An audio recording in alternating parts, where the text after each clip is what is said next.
This is trolling. He wants nothing to do with BIVOL. He wants nothing to do with Benavidez. This is just trolling Benavidez to say, yeah, you think you're going to get a big fight? You were trolling me trying to get my title. So now what I'm going to do, I'm going to troll you and make like I'm going to fight this guy.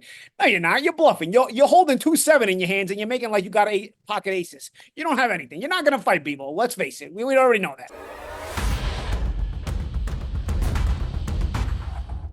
Welcome, fight fans, to Boxing Scene's top stories only on ProBox TV, your boxing channel. I am George DMITRY.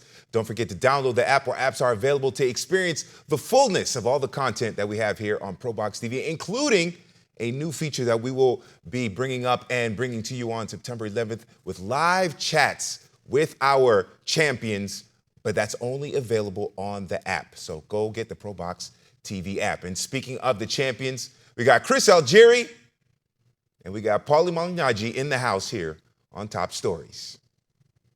Well, David Benavidez is returning to the ring December 14th, most likely in Los Angeles, with the idea of staying sharp and staying in the mix for the winner of the Artur Beterbiev-DMITRY BIVOL fight. However, there's an X factor in all of this named Canelo Alvarez, who has talked about stepping up and getting a rematch against DMITRY BIVOL.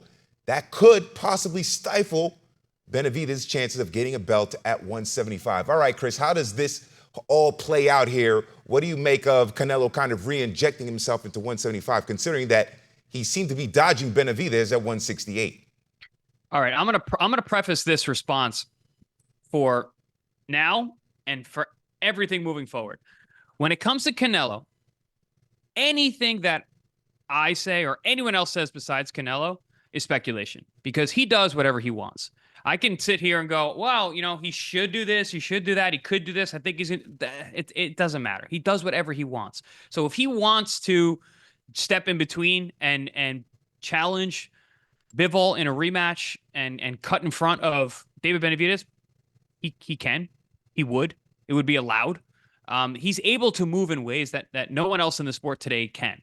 And for that reason, I can't really speculate on what's going to happen, what he's going to do next, because I have no clue, and anything else would just be a guess. So he does what he wants when he wants. And in terms of him stepping in and talking about fighting BIVOL again, I don't know. He's been saying that for a long time. They fought multiple years ago, and you know they still haven't had that rematch. It probably wouldn't have been that hard to make, you know, considering that Canelo can move the way that he wants to move. If he does really want that fight, it could have happened already. But if it comes down to this, where it's, all right, well, now I've either got the opportunity to fight Benavidez or BIVOL. I've already lost to BIVOL. So if I fight him, it's a much bigger fight if he comes off, if he does win Beterbiev. And again, all this is speculation, because we're saying, well, if this happens, we're thinking so many moves ahead, which I hate doing and happens way too often in this sport, because you can't do that. It is a sport. I use the word sport. This isn't WWE. You can't plot out what the storylines are going to be and how everything's going to add up. That's just not the way this works. So again, all speculation. But if Canelo is looking at whether he's going to fight BIVOL or Benavidez, who does not have a title at 175, Benavidez, who is not at the star caliber that Canelo's out, obviously, he's also not as name recognized or as recognized as a champion like the way that BIVOL is. So in terms of who would be make more sense for Canelo to fight, which would be a bigger fight, it's the rematch of BIVOL. He gets a chance to fight the undisputed at 175. He's already been in the ring with him. So in terms of which way is he going to go, if he has to take one or the other, if you're in between a rock and a hard place, or if you're in between a BIVOL and a Benavidez, I wouldn't be surprised if Canelo was to go the BIVOL route, if he had to. But again, Canelo doesn't have to do anything. He does what he wants. You know, this is why I love working with you, champ, because, you know, we give the perspective on the same issue. And, you know, you always soften it up a little bit for the fans, because I'm the quintessential rough New Yorker, and I don't know quite how to just soften it up, especially when it's obvious. And in these situations, you state the obvious, and I'll accentuate the obvious. The obvious is that we don't quite know how Canelo's going to quite move, right? Because he can do whatever he wants. And the CCCs, the Canelo Clown Posse will say, yeah, of course, he's the man. He can do whatever he wants. Yes, you're right. Champ, you're right as well. We don't quite know what Canelo's going to do. Unless you want to be brutally honest, then you know what he's going to do. He's going to avoid all the toughest fights. So this is all just clowning, and this is all just trolling Benavidez. He's not going to fight BIVOL again. He's nothing to do with anybody who can beat him, or who will give a fight. Forget about give a fight. I mean, those guys will beat him, hands down. BIVOL and Benavidez will beat him. There's no doubt about it. But at least, like, if there's a risk of losing, and not to say that Berlanga is hopeless this weekend, but let's face it, he picked Berlanga because he's very beatable and he's untested at the highest levels. And he picks Munguia because we kind of knew that Munguia has limitations, even if he's pretty good. But Benavidez and BIVOL are a different level. The kind of guys that will not lose to Canelo. And as BIVOL already showed once, beat him in probably a non-competitive fashion. So, yeah, we don't quite know how Canelo's going to move, but we do know one thing. We know he's not going to fight the toughest fights. So therefore, this is trolling. He wants nothing to do with BIVOL. He wants nothing to do with Benavidez. This is just trolling Benavidez to say, yeah, you think you're going to get a big fight? You were trolling me, trying to get my title. So now what I'm going to do, I'm going to troll you and make like I'm going to fight this guy. No, you're not. You're bluffing. You're holding 2-7 in your hands and you're making like you got 8 pocket aces. You don't have anything. You're not going to fight BIVOL. Let's face it. We already know that. All right. He's probably going to go after, say, a Eubank next or guys of that caliber. If we're really honest, that's probably what we're looking at here with Canelo's next fight, right? Or somebody of that level. But it's nice. Like Chris Farley said in Billy Madison, you can imagine what it'd be like, though. If you actually did chase some tough fights once in a while, But no, that's not gonna happen. And you know what?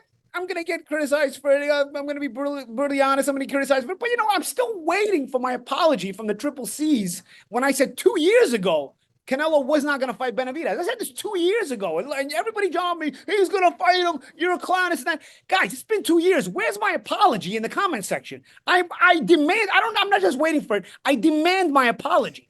I demand it because I said 2 years ago he's not going to fight Benavidez, hands down, no shot at all. And all of you were mad that I said that, and then all of you were mad that you said he's going to fight him. And when he fights him and he beats him, what are you going to say then, Paulie? Well, you know what? Here we are. It's been 2 years.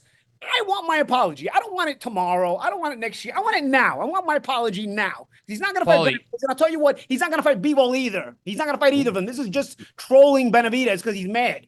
Your apology got lost in the mail. It's right next to my apology from the Puerto Rican fans when it came to Matias. They must have delivered it to Brooklyn where people steal the packages off the stoop. That's the problem. The package stealers got those. So yeah, I don't think those apologies coming anytime soon, bud.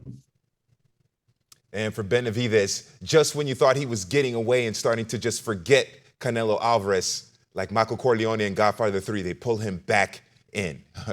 We'll see what happens at 175 with Canelo and the Killer Bees. Well, I'd like to remind you to scan the QR code and download the app where apps are available. And you can always watch or listen to Top Stories on podcast form, audio form, where podcasts are available. I'm George DiMatteis, and this is Boxing Scene's Top Stories. Wednesday Night Fights. Dynamite action on Wednesday Night Fights every other Wednesday on your boxing channel. Coming up on your next Wednesday Night Fights, September 11th, rising Guatemalan star Lester Martinez puts his O on the line against fellow undefeated warrior Joe Showtime James. Live from the ProBox Event Center in Plant City. Get your tickets at proboxtv.com or take your chances at the door. Wednesday Night Fights. For more ProBox TV, scan the QR code on the screen or go to the App Store and Google Play. ProBox TV, your boxing channel.